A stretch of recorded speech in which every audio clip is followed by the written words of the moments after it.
Good afternoon, everyone. So let us start with the 12th chapter now, that is Environment and Sustainable Development. So everyone has heard about both these terms earlier also.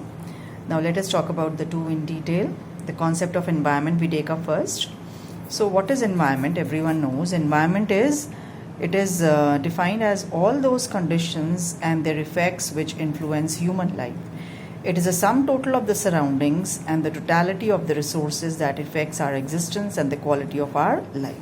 So environment, anything around us is our environment. The environment of our school, the environment of our house, the environment of our city, of our country.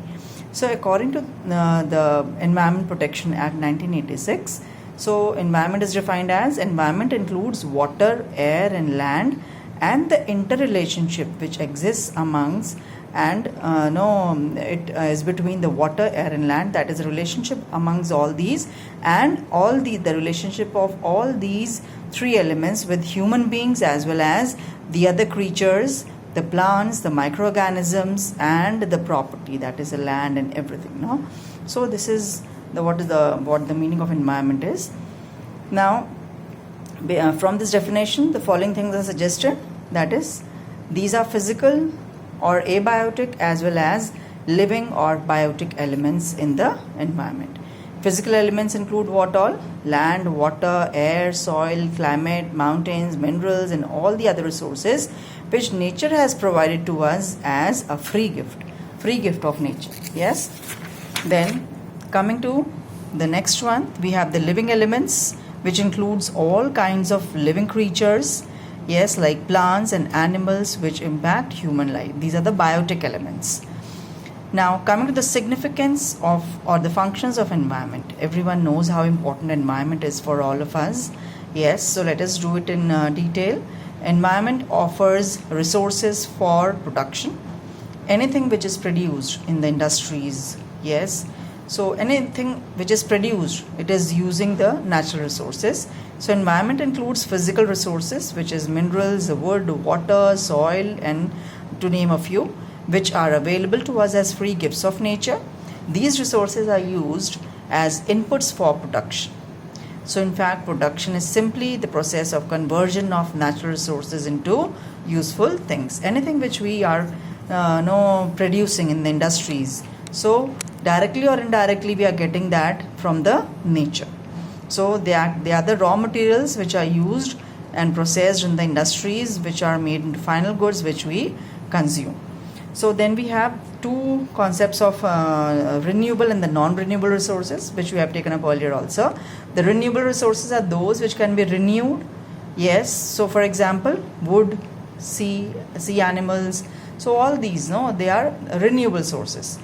And talking about the non-renewable resources, these are these are provided to us by nature, yes, and we cannot renew them, like the fossil fuels, petroleum and the byproducts. Yes, we cannot grow them, yes, whenever we want to. Yes, it has taken thousands and thousands, rather millions of years for them to be generated in the earth's crust. So we cannot think of generating them again. Then the next is environment sustains life. This is a very important function of environment. You cannot think of surviving or living without the environment, that is the air, water to breathe in. Can you imagine the land to live on? So environment includes sun, it includes the soil, water, air, which are essential ingredients for the sustenance of human life. Absence of these elements of environment implies what? The end of life. We cannot think of surviving without any one of these. So environment assimilates waste, very important function. We create waste every day. Every household creates you always know that how much waste is created by every household every day, how much waste is created by the industries, yes, agricultural waste. So all these, so imagine if since millions of years, if they were accumulated on the earth, so would we have been able to survive? No. So the reason being why we are living so happily on the earth is, and so peacefully and without any garbages and all. Why? Because a lot of it, a major part of the garbage is absorbed by the nature. Garbage is not only the solid waste, it is the pollutants in the air and the water. All these are absorbed by the nature. So then environment enhances quality of life.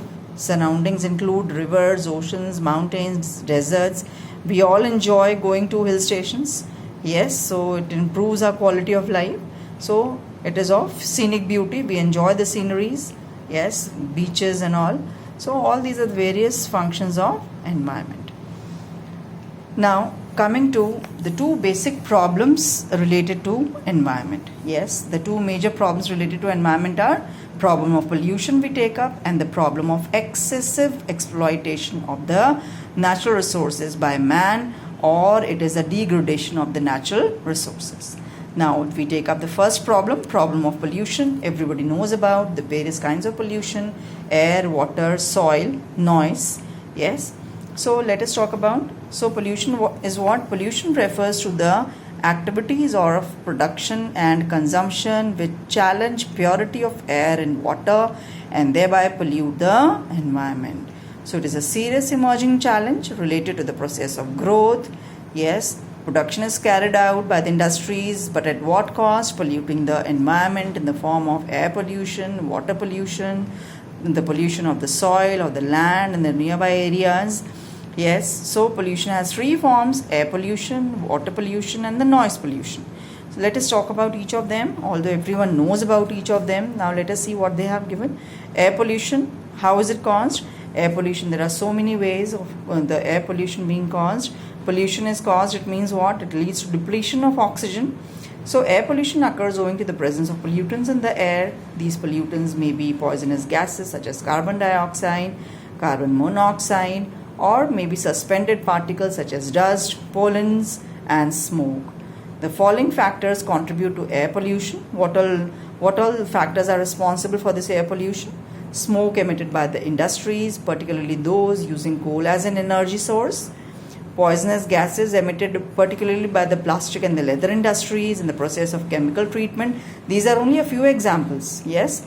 Then emission of gases by the motor vehicles, which has risen to threatening level owing to the exponential rise in the number of vehicles. Over the years, number of vehicles has increased many times, and you can imagine the amount of pollution which these vehicles are causing to the air.